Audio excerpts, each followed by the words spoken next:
Hello mga ka-fresh! Magandang oras po sa inyong lahat. Welcome back po dito sa ating channel, Fresh TV. At ngayong oras na ito, isang panibagong kwento ng buhay ang ating bibigyang daan. Sana po ay magustuhan po ninyo. Stay tuned and enjoy. Pero, bago po tayo magpatuloy sa mga bagong salta dyan, huwag mo pong kalimutan ang mag-like, share, and subscribe. Thank you! Ako po si Jeff, 30 years old. Isa po akong OFW. May asawa po at may isang anak. At ito na ang naging libangan ko nang makinig ng mga iba't ibang kwento ng buhay. Kaya, heto rin po ako ngayon. Naengganyo rin ako para ibahagi sa inyo ang istorya ng buhay ko. Ganito po, nag-umpisa ang lahat-lahat. Jeff, ano na? Hanggang ngayon ba, hindi ka pa nakakahanap ng trabaho mo? Aba halos sabay-sabay na yung mga taong pumupunta dito dahil sa mga utang ng asawa mo. Ano ba naman kasi ang nakain niyan? Bakit siya sumasama sa mga kaibigan niyang walang kwenta? Hayan tuloy ang nangyari sa kanya. Pagsabihan mo din kasi si Rona para hindi na siya mamihasa pa. Kung ganyan na hindi ka umiimik, walang mangyayari. Jeff, hindi yan titino. Sinasabi ko sa iyo. May isip ng asawa mo. Hindi na sana dapat turuan pa. Alam na niya yung mga mabuti at masama. Pero, hayan, ginagawa pa rin niya ang alam niyang hindi maganda. Hay nako, nakakainis na talaga ang asawa mo yan. Tingnan mo ngayon, wala na naman siya. Nandun na naman sa mga kaibigan niyang kagaya din ang pag-uugali niya. Ang galit na sabi ni Mama. Wow! Ang galing niyo namang magsalita. At ganito pala ang sinasabi niyo kapag nakatalikod na ako, no? Kung may gusto kayong sabihin, pwede ba? Sa akin na kayo dumiretso? Bakit niyo pa sinasabi sa asawa ko? Sa tingin niyo ba, may magagawa ang anak niyo? Pag sinabi niyo sa kanya, yung mga masama kong ginagawa, para sabihin ko sa inyo, kahit anong sabihin po ninyo sa anak niyo, hindi niya kayang baguhin kung sino ako. Magbabago lang ako kung magsawa na ako sa ganitong buhay. Ramdam kong ayaw niyo sa akin. Sige po, Mama. Hindi ko ipipilit ang sarili ko sa inyo. Uuwi na po ako. At kung sasama or hindi ang anak niyo, nasa kanya na yun. Kung ano ang magiging pasya niya, mas okay na yung ganito ang gagawin ko. Magkakaroon na tayong lahat ng peace of mind. Lalong-lalo na sa inyo. Para naman tumigil na kayo sa kakadakdak dyan. Sige po, aayusin ko yung mga gamit ko. Ang sambit ng asawa ko. Nalingid sa aming kaalaman. Kanina pa pala nakikinig sa labas ng bahay. Tingnan mo nga ang pag-uugali tong magaling mong asawa, Jeff. Sige, umalis ka na. Babaeng walang silbi. Diyan ka naman magaling, di ba? Yung maglayas. Akala mo naman kung sinong magaling. Mayabang ka din, no? Na akala mo, maipagmamayabang ka. Sige na, umalis ka na. Para naman manahimik na kami dito. Jeff, huwag kang sasama sa asawa mong yan. Bastos siya. Hindi man lang alam ang salitang respeto Talagang walang hiya ang babae na yan. Ang galit na sabi ng aking ina. Ma, please lang naman oh. Huwag niyo nang palakihin ang away. Pasensya na kayo. Pero hindi ko pwedeng pabayaan na lang ang asawa ko. Asawa ko po yun, ma.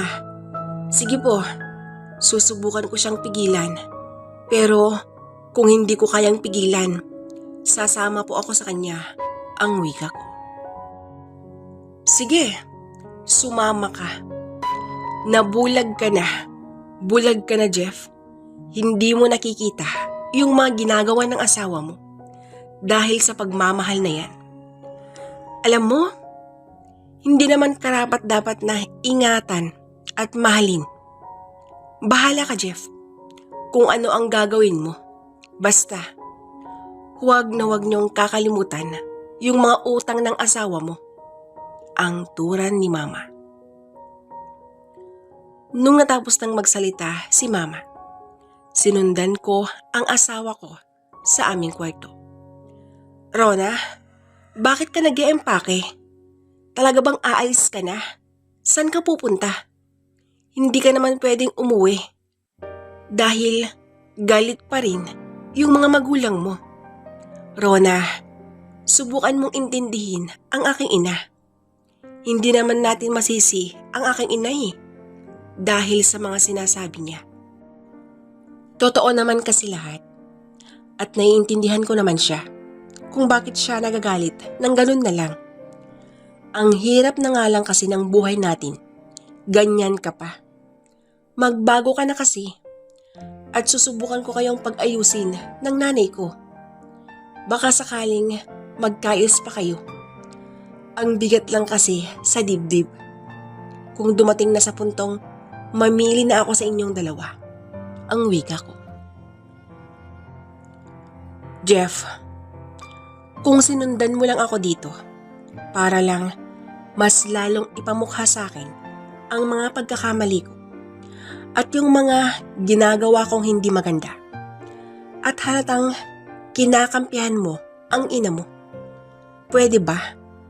Jeff, lumabas ka muna at tatapusin ko lang itong ginagawa ko. Alam kong walang pupuntahan ang pag-uusap natin. Kaya, mas mabuti pa kung iwan mo muna ako. Siya nga pala, dun sa huling sinabi mo, kung dumating na sa puntong kailangan mong mamili sa amin ng mama mo, huwag mo nang pahirapan ang sarili mo. Ako na ang magsasabi sa'yo. Yung ina mo na ang piliin mo. Huwag ako. At tungkol naman dun sa tinatanong mo kung saan ako pupunta, wala ka nang pakialam dun. Basta ang gusto ko lang ngayon, makaalis na dito sa impyernong bahay na to. Devil ang mga nakatira na siyang nagpapahirap sa akin. Ang galit na sabi ni Rona. Mag-asawa tayo. Baka nakakalimutan mo na yan, Rona. Kung aalis ka, aalis din ako. Hindi kita hahayaan na umalis na lang mag-isa. Lalo na at alam kong wala kang mapupuntahan. Sasamahan kita. Magkikituloy muna tayo sa bahay ng kaibigan ko. Nasa ibang bansa ang asawa niya. Wala din silang anak. Kaya mag-isa lang siya doon. Sige na, pati yung gamit ko, isama mo na din ang sambit ko. Dahil sa sobrang pagmamahal ko sa asawa ko, sumama ako sa kanya sa kanyang pag-alis. Umalis nga kami sa bahay namin at pumunta kami sa bahay ng kaibigan ko. Alfredo, pasensya ka na ha. Magkikiusap sana kung dito muna kami ng asawa ko. Hindi kasi sila magkasundo ni Mama. Hindi rin kami makalapit dun sa bahay ng misis ko. Kaya, ikaw na lang yung naisip ko. Di bale, pansamantala lang naman ang sabi ko. Magkikituloy ba ka mo, Jeff? Nako, walang problema. Para saan pa ang pagkakaibigan natin? At isa pa, Mag-isa lang naman ako dito sa bahay. Sige, dito muna kayo, ang sagot niya. Tumira nga kami sa bahay ng kaibigan ko. At ang hindi ko inaasahan, itutuloy pa rin ni Rona ang mga bisyo niya. At ang kasama niya ay ang kaibigan ko. Rona, anong ginagawa mo? Ang tanong ko sa kanya. Nung nakita kong nakaharap na siya sa lamesa. At may kasama pa silang 3 lalaki. Jeff, tinatanong pa ba yan? Nag-e-enjoy ako ha? At nanalo na? Huwag kang maingay dyan. Huwag ka nang kumontra. Kailangan natin to. Wala kang trabaho. Huwag ka na sanang magalit dyan. Buti pa nga madiskarte ang misis mo. Hindi gaya ng iba dyan. Nagsusugal na nga, may lalaki pa. Ako nga sugal lang ang bisyo ko. Walang lalaki. Hindi gaya ng mga iba dyan, ang sabi ni Rona. Jeff, hayaan mo na. Di bale, pinahiraman ko muna ng puhunan. Malay natin, baka manalo siya. Di makabawi din. Ang sambit naman na Alfredo, na halatang kinakampihan ang asawa ko. Pambihira ka naman, Rona. Hanggang dito ba talaga? Dala-dala mo ang katigasan ng ulo mo. Hayan tuloy. Tingnan mo nga. Nagkaroon ka na naman ng utang dahil sa sugal na yan. Yung utang mo dun sa lugar nila mama, hindi mo pa nababayaran yun. Baka nakakalimutan mo na. Ngayon, may dagdag na naman. Hindi ko na alam ang sasabihin ko sa'yo. Bahala ka na, ang sagot ko. Nung time na yon, sobrang bad trip ako. Dahil sa ginagawa ng asawa ko. Kaya, mas minabuti kong lumabas muna ng bahay. Naglakad-lakad ako hanggang sa nakita ko ang nakadikit na papel sa gate ng magarang bahay. Huminto ako at binasa ko yon. Naghahanap pala sila ng isang hardinero. Nag-doorbell ako at nagbabaka sakaling magtanong kung pwede ba akong mag-apply na hardinero. Wala naman silang hinanap noon nung sinabi kong kaibigan ko si Alfredo. Masaya akong bumalik sa bahay ni Alfredo at sinabi ko sa kanila na may nahanap na akong trabaho. Wala man lang reaksyon ang asawa ko nung sinabi kong may nahanap na akong trabaho. Ang iniisip siguro niya ay mababa lang ang sahod. Alam kong mababa lang, pero mas okay na yun kaysa naman sa aasa lang kami sa kaibigan ko. Ayaw ko ding maging pabigat kami sa buhay niya. Libre na nga lang ang tirahan. Sobrang kalabisan na kung pati yung mga pagkain namin, siya na rin ang gumastos nun. Kahit papano, may konting hiya pa naman akong natitira. Kaya, nagsumikap ako sa abot ng aking makakaya. Yung pambabaliwala ng asawa ko sa akin, hinayaan ko na lang ito. Mula nung araw na yon, agad na akong nag-umpisa sa aking trabaho. Nag-stay out ako. Samantalang, yung asawa ko at si Alfredo, naiwan sila sa loob ng bahay at patuloy sa kanilang pagsusugal. May tiwala ako sa asawa ko, pati na rin dun sa kaibigan ko. Pero, hindi ko inaasahan na aabot kami sa puntong may sumbatan at para bang nagalit ang kaibigan ko. Nalatnan ko kasi ang dalawang nagsasagutan. Grabe ka naman, Alfredo. Di bang sabi ko naman sa'yo, babayaran din kita Ang damot mo naman. Yun na sanang pagkakataon na manalo ako. Kung pinahiraman mo sana ako, di sana, wala nang problema ngayon. Hindi na sana humantong pa sa ganito. Alam mo, daig mo pa ang isang babae. Ang galing mong magsalita. Kung tutuusin din naman sinanay mo ako. Dahil lagi mo akong pinagbibigyan. Halos lahat ng hilingin ko, binibigay mo. Tapos ngayon, wala na. Kasalanan mo to, Alfredo. Ang galit na wika ng misis ko.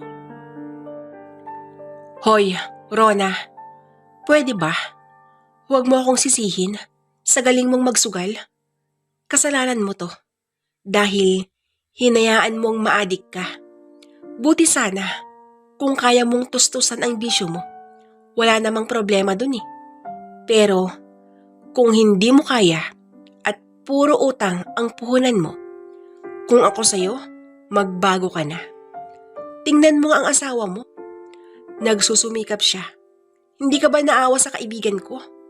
Ang sagot ni Alfredo. Wala kang pakialam. Basta, kasalanan mo to. Kasalanan mo to.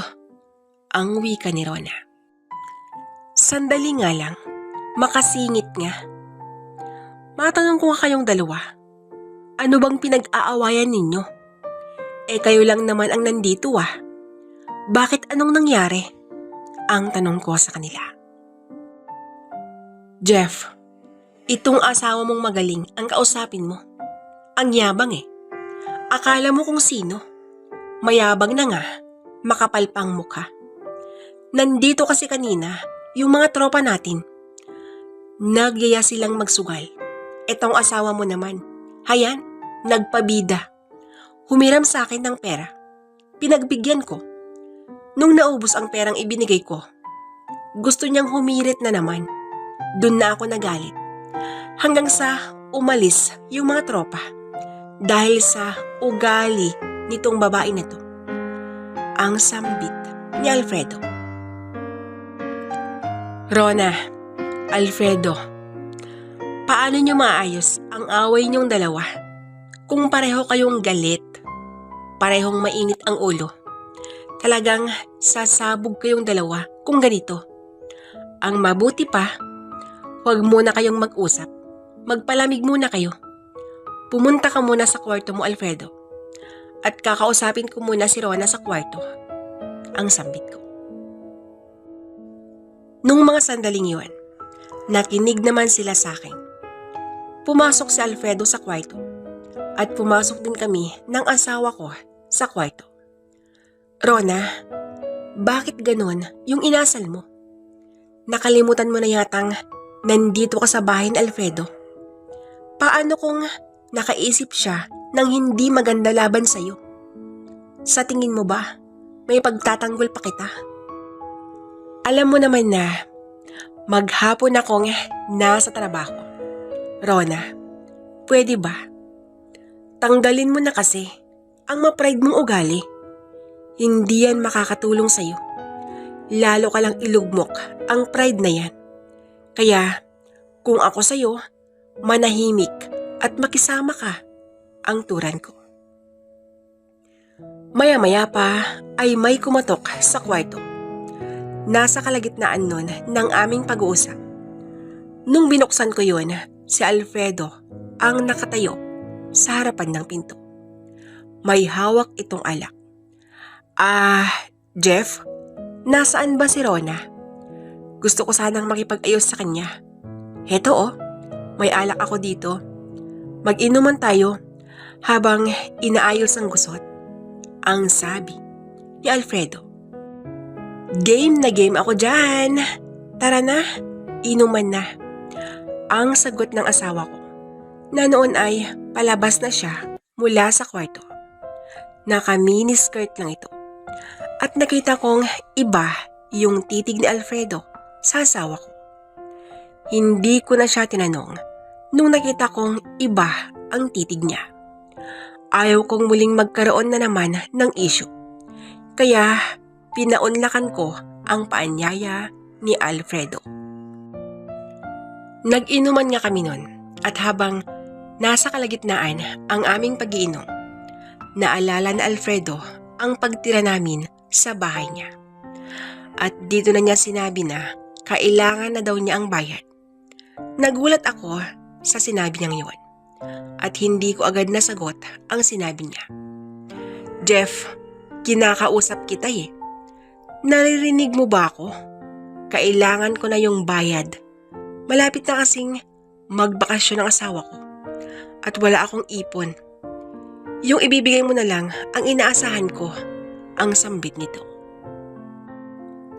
Alfredo, hindi naman sa ayaw kong sumagot. Kaya lang, nagulat lang kasi ako. Akala ko, libre yung pagtira namin. Bakit ngayon? Naniningil ka na, ang sagot ko. Hindi ka naman siguro bingi, di ba? Ang sabi ko, wala akong ipon. Kailangan ko ang pera. Kung wala kang pambayad, pwede na itong si Rona. Yun kung papayag siya. At kung papayag ka din. Kung hindi naman kayo pumayag sa sinabi ko, ayos lang.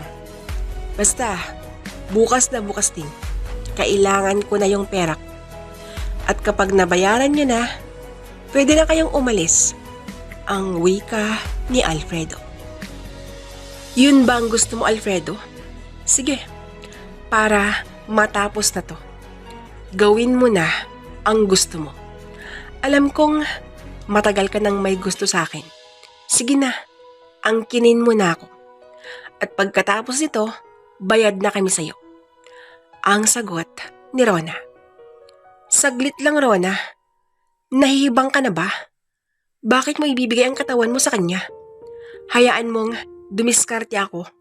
Huwag mong hayaan na gamitin ka niya ang pagtutol ko. Jeff, okay lang. Hayaan mo na. Kung yan ang gusto ng kaibigan mo. Total, wala ka namang pera, di ba? Kaya, hayaan mo na siya. Buo na ang pasya ko, Jeff. Hindi mo na ako mapipigilan. Total, katawan ko naman to. Hindi mo naman katawan ang wika nito. Noong time na yon, wala na akong magagawa pa. Nasa loob kami ng bahay ni Alfredo. At isa pa, pumayag na ang asawa ko. Hinayaan ko na lang sila. Ang ginawa ko na lang nun, nagpakalasing ako. Uminom ako ng uminom hanggang sa nakatulog na. Paggising ko, narinig kong masayang naghaharutan ng dalawa sa loob mismo ng kwarto ni Alfredo. At dito ko narinig ang pinag-uusapan nila. Yung pag-aaway pala nila ay isang setup. Planadong-planado ang lahat para hindi halatang may milagro na silang ginagawa. Matagal na pala silang may ugnayan. Nung narinig ko ang mga ginagawa nila, hindi na ako nagpaalam pa. Umalis na ako at iniwan ko na si Rona sa bahay ni Alfredo. Pumunta ako sa bahay ng mga kamag-anak namin. Nung nalaman kong may ugnayan ang dalawa, hindi na ako nagdalawang isip na sabihin sa asawa ni Alfredo ang lahat ng mga kalokohan nila.